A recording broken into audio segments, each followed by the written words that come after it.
এক গ্রামে এক বুদ্ধিমান লোক ছিল। তার নাম রফিক। রফিকের এক বন্ধু ছিল, নাম রাসেল, যিনি সব সময় অদ্ভুত কাজ করতেন এবং সেই সব কাজের ফল ভোগ করতেন।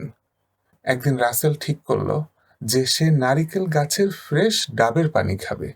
সে তার বন্ধুকে বলল, রফিক, আমি আজ নারিকেল গাছ থেকে ফ্রেশ ডাব পেড়ে খেতে চাই। রফিক বলল, কিন্তু রাসেল, নারিকেল গাছ তো অনেক উঁচু, তুমি সাবধানে উঠবে, না হলে বিপদ হবে। রাসেল হেসে বলল, আরে দূর, তোমার এত ভয় কেন? আমি তো খুব ভালো গাছে উঠতে পারি। এ কথা বলে রাসেল নারিকেল গাছের চূড়ায় উঠতে শুরু করলো। রফিক দূরে দাঁড়িয়ে তার বন্ধুর কার্যকলাপ দেখছিল।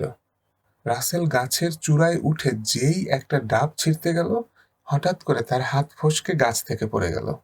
ভাগ্য ভালো যে নারকেল গাছটা একটা পুকুর পাড়ে ছিল, যার কারণে সে মাটিতে না পড়ে পানির মধ্যে পড়েছে।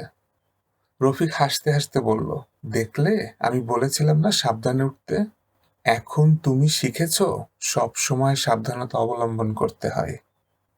রাসেল সাঁতার কেটে পুকুরের কিনারে আসতে আসতে এসে বলল, হ্যাঁ রফিক, আমি এখন বুঝলাম যে পেরে ডাবের পানি খাওয়া সহজ না।